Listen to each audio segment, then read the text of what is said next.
how we love using most of the things we have on the farm to cook fresh with. There's not everything we can outsource on the farm, and so I'm at one of my favorite places for quality oil. This is something I didn't actually realize until a lot later, that olive oil and like vinegars, balsamic, stuff like that really make a dish. I kind of just didn't even think about those as like quality key ingredients. But now that I know better, I do better. So come in here, we're gonna shop for a balsamic to go with our Caprese Flatbread. And I'm excited to show you guys around. Okay, you're good, honey. I love this store. After spending what felt like eternity tasting and rummaging through these quality olive oils and balsamics, I landed on the ones that I thought would pair beautifully with tonight's dinner. I cannot just emphasize enough the importance of shopping local quality ingredients if you cannot grow it yourself. So I am really excited about what is in this bag, because it is going to definitely pair well with everything we are cooking up here tonight. So let's unbox them real quick, and then I'll meet you guys out in the garden as I tell you all what we're going to prepare in today's video. So tonight we are making a extremely humble and simple from scratch dinner. I'm talking sourdough flatbread for some sort of play on like a caprese salad. I'm going to be pairing that with some ferments because the fridge is just bursting with them. And then I'm out here harvesting some Tulsi before I get ran back inside due to this crazy little pop-up thunderstorm, because I want to make a Tulsi lemonade. My kids have been begging for lemonade. It's one of my favorite ways to use any sort of seasonal herbs, so I thought we'd harvest some, go back in and start whipping it up. Honestly, the meals that I adore, they're seasonal. They're very simple with pretty humble ingredients, but they are packed full of enormous flavor. And I absolutely love sharing these types of meals because they seem attainable, right? It's like chef quality for just a humble backyard gardener. And I absolutely love it.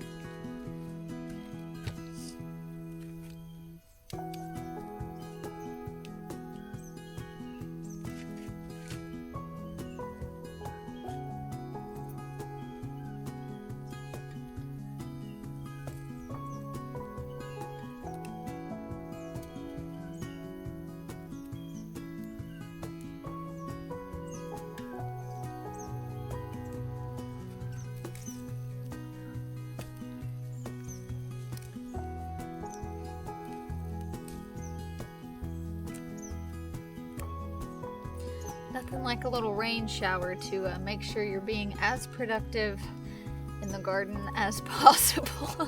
Alright, I got another bush. Let's go grab some from there, just so that they both stay pretty productive. And then we'll try to beat it inside before the rain.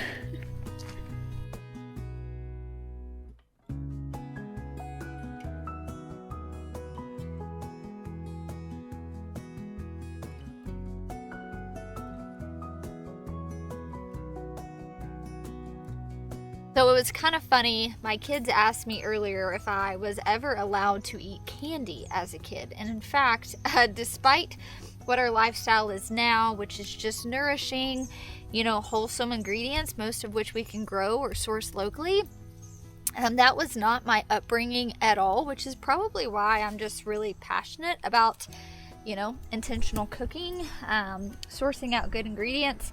And so it was so funny when they were asking me, well, Mom, what did you have as a kid growing up? And a lot of my staple meals were fried. A lot of fried chicken, a lot of fried catfish, chicken fried steak.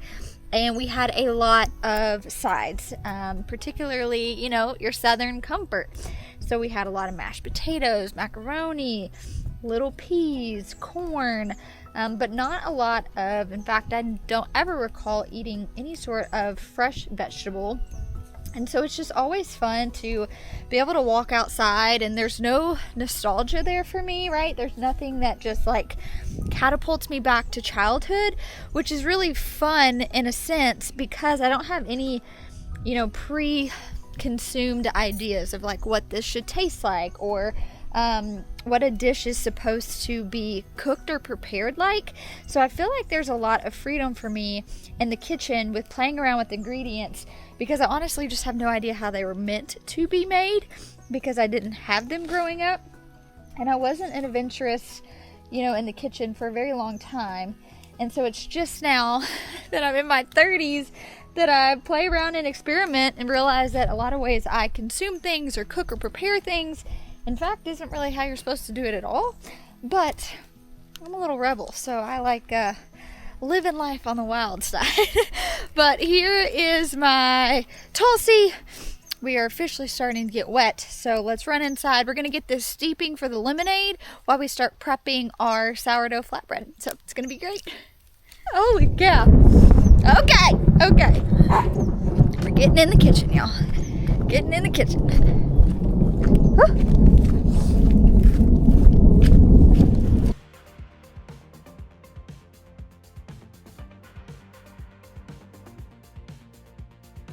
All right, so I have washed my Tulsi here. You honestly could use whatever type of basil. Maybe you had a sweet basil, maybe you have mint or something like that. We are just kind of overrun with Tulsi here, and it makes an exceptional tea. Cold tea, hot tea, lemonade, anything you can use Tulsi for, do it. I promise you will not regret it. But I went ahead and just washed it to get off any sort of like funk. I got 4 cups of water boiling on the stove, and I'm gonna do about a cup or more of this because you can actually make this like concentrate. It's kind of like the syrup, the simple syrup for it, and pop it in your fridge and use it at any point. So I'm gonna make some fresh for dinner, obviously, but if I had to assume, my kiddos are probably gonna want some tomorrow as well. So I'm just gonna make a little more, and I've got the full blog for this blog post just down in the description. So if you guys want like the full measurements and everything like that, all the things I am cooking up today, you can just find down in the description on a blog post. So she's full, you guys.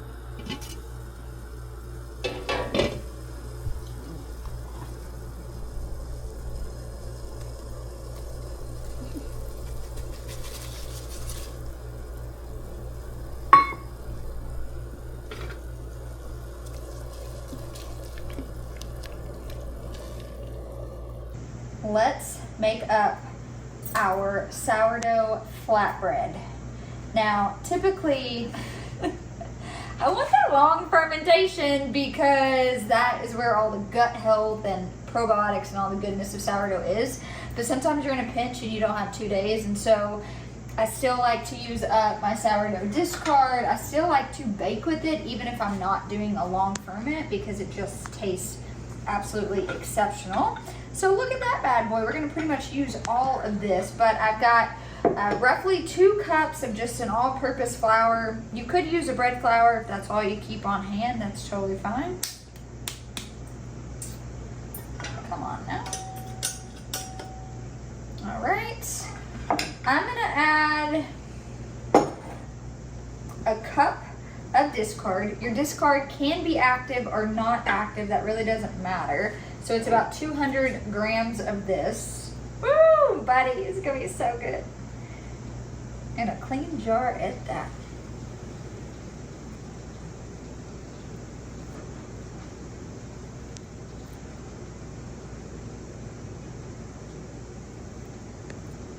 All right. Do not forget, you guys, once you use your sourdough discard, refeed it. Keep it happy. I'm gonna do around 4 tablespoons of oil. What kind of oil are you using? This is actually a Tuscan herb. So we went and got all that great quality oil earlier. And this is the Tuscan herb. We're gonna actually glaze it with a fantastic balsamic. I'm actually gonna put a splash of the strawberry kiwi in our Tulsi lemonade. Yum. Drizzle that on top too. So I'm just kind of eyeballing this. I need around 4 tablespoons of this. I will say, if you can buy an infused olive oil, you're just gonna enhance the flavor of this that much more. So if you can't, that's okay, but if you can splurge or you have one on hand, this is where you splurge. Or you can leave a link. Can you leave a link to Squitzo's? I can leave a link down below. Salt, we're just a little this, a little that. Then I need about 4 tablespoons of water, but I'm going to gradually add this in. Like if I feel like it's not moist enough, then I'm just gonna start adding a little tablespoon at a time. They say Bird's eye view. oil and water don't mix. So in a perfect world, this should make us 2 flatbreads. So we'll see.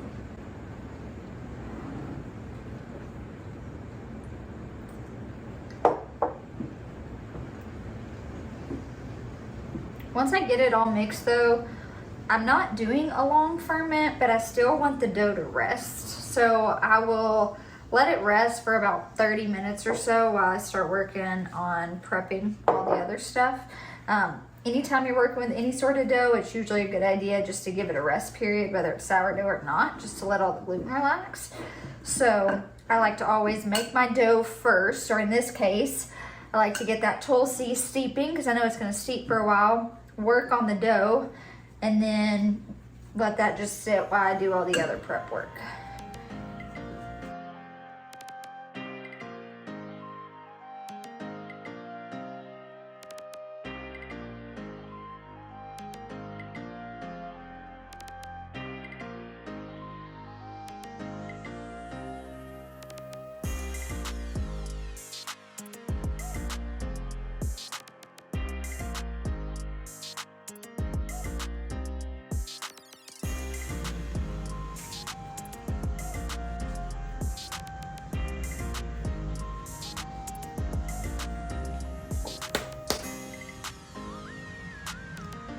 Okay. All right, 30 minutes. We'll check on her. We'll see you in 30 minutes. See you in 30 minutes. All right, so we are going to strain that into the pitcher. I did go ahead and add another cup of filtered water just because I know we're probably gonna each want more than just 1 cup of this. And then when it's in here and it's hot, I'm gonna do 1/4 cup of honey. You could substitute for any type of sweetener you like. Sugar, maple syrup. Primarily the only sweetener that we're using, our main sweetener, is honey and then cane sugar, and I much would prefer honey in this than anything else. So He said, I'm ready. you're gonna have some of this too, Bubba. Wow, smells delicious. Yeah, it smells so good.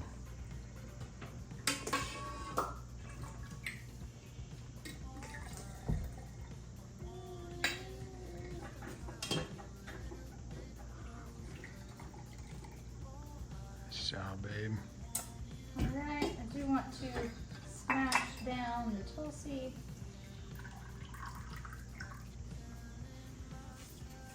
Ooh, buddy! Is that funny?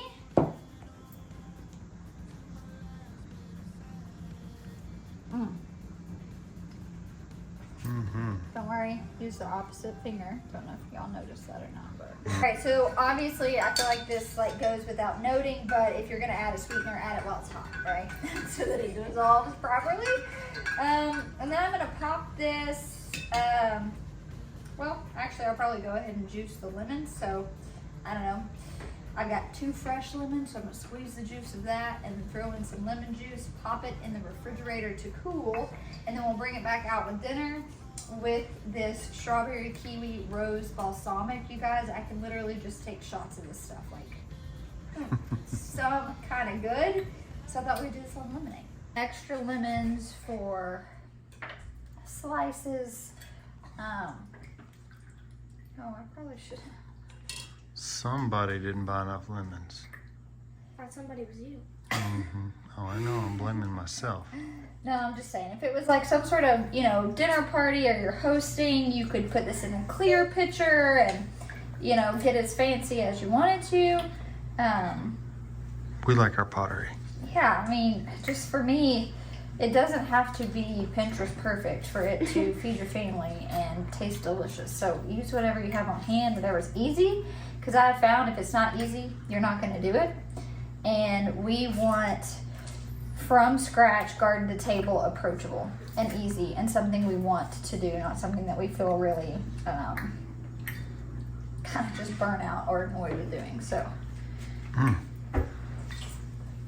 Look at those muscles. Are they strong? This is a workout, y'all. Hey, look at those guns. Squeezing those lemons. All the muscles flip. Sorry, I was trying to catch Ziggy licking the lemon. Woo! She's full. We don't trip over anything. Alright. You said you wanted some action shots. Got him. So tonight's dinner is a play on a caprese salad, and it's really just figuring out like what do we have in season still. So caprese salad is essentially tomatoes, basil, and mozzarella. Since we don't have any lettuce in season, but I can always make sourdough, I decided to do kind of this open face play on it. But the great thing is your ingredients can change based off of what's in season and what you can find at the farmer's market. So right now we are literally, this is the last of our tomatoes. We ripped out all of our summer crops. And so I wanted to savor these in a way that was like, just did them justice. But if it was in July, maybe I would do this with an eggplant. If this is in the fall, maybe I'd switch it out for roasted beets and root veggies. And I mean, there's so many different plays you can do on this based off of what's in season. So my biggest recommendation would just be use the ingredients you can find in season. Oddly enough, I'm sitting here, you know, cooking from scratch, but I have no idea how to cook from scratch. No one taught me to cook. I'm very much self-taught. I'm very much just learning and experimenting, but I feel like because I was a gardener first, I already knew probably the hardest aspect of cooking from scratch, which was just finding quality ingredients. And so I know how to grow the food, but there was this little desire when I was a kid to be a chef, and I always find myself like coming back to that. And while I've spent the last decade growing food, and I can do that really well actually, I haven't quite mastered how to elevate them in the kitchen and be a little bit more experimental. And so that's just something I've committed to do. If I can grow the best ingredients anyone could ever hope for, why would I not take them inside and find new ways to elevate them? Just like this old humble tomato, I'm like super stoked to turn it into something lovely. So yeah, I just encourage you, play around with ingredients. If you don't grow it, that's fine. Source it well. Support the ones who are. So let's get these chopped up while I'm waiting for the dough to still rest. We're just doing all of our prep work here.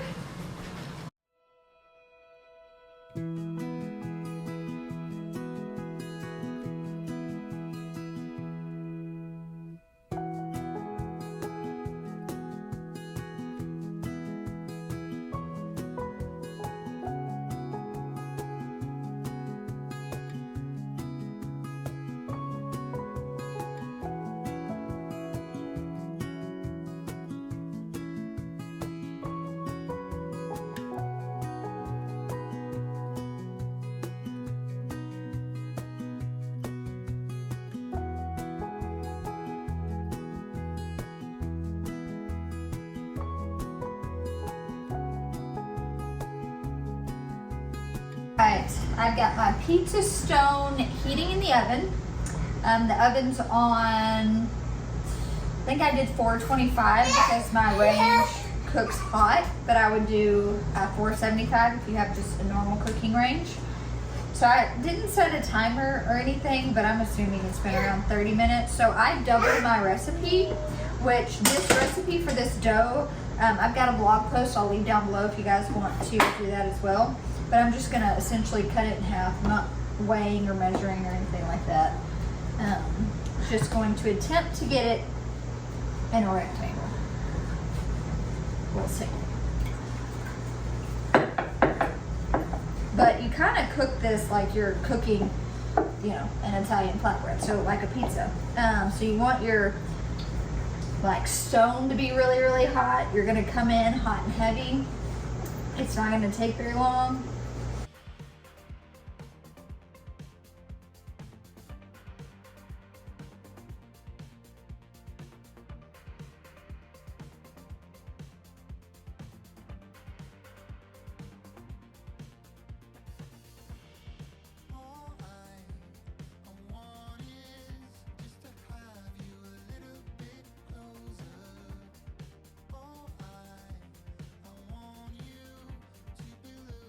All right, so these are pretty rustic, right? They're obviously in no shape or form, which is part of the beauty of it.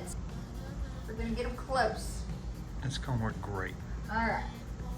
First up, I'm gonna drizzle some oil on it. Mm-hmm. Remember, you guys, quality oil is key here. Be generous.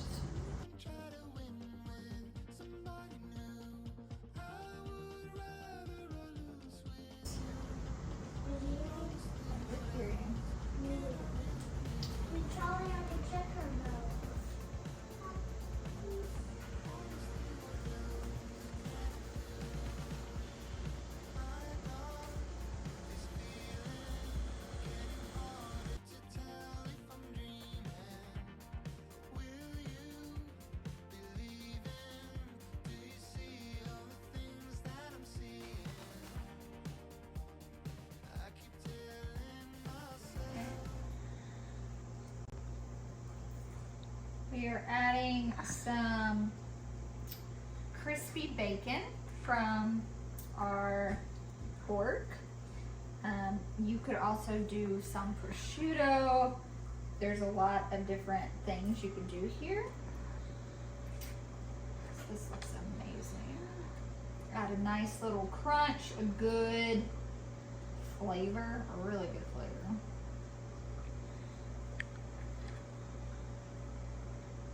So, like I mentioned, it's a play on. It's not exact, but for a light summer meal, we're still holding on to summer. All right, so I've got that.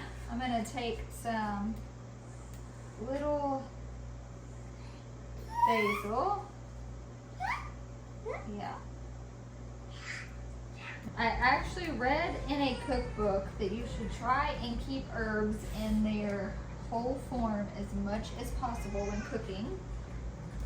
So I'm trying to find these smaller leaves so that I can do that. And we are going to top with a balsamic vinaigrette. Your staple vinegar for balsamic. So there are a lot of other fun variations, but this is probably your more traditional one. It's actually paired perfectly with a caprese salad or something similar.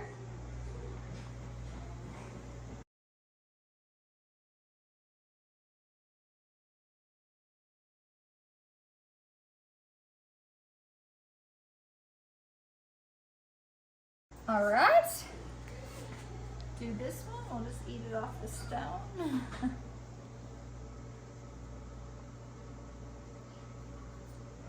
Ooh, you can smell it. It smells divine. It does smell So divine. I'm going to pour us up some of that Tulsi lemonade. We're actually going to top it with that strawberry kiwi balsamic as well. We'll get ready to have dinner.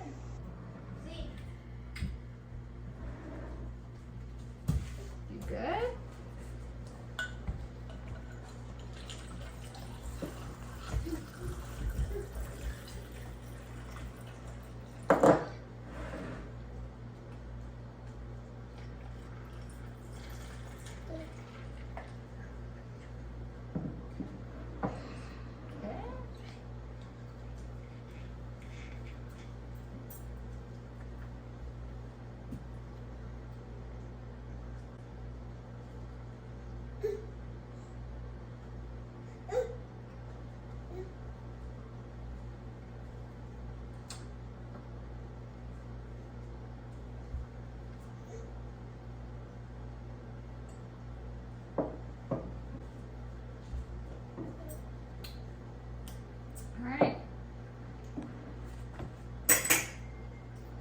That's pretty good, yeah.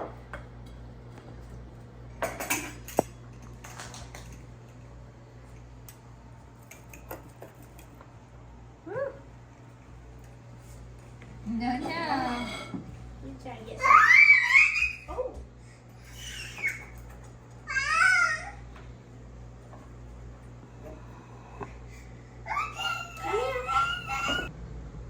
But I couldn't help but give it a old try.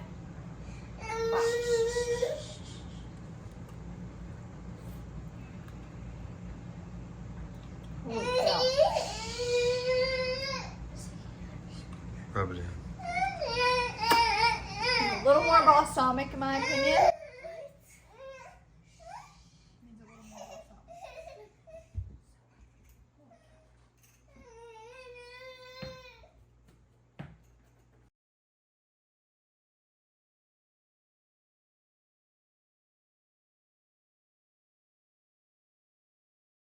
All right, you guys, cheers. That is it. Everything is from scratch. This was so simple. You could do it on a weeknight. Really just a message I want to get across loud and clear is that from scratch, authentic garden to table, farm to table meals can be easy. It's just how do you take humble ingredients and elevate them to the next level. This is something I am learning myself a lot right now in this season of life.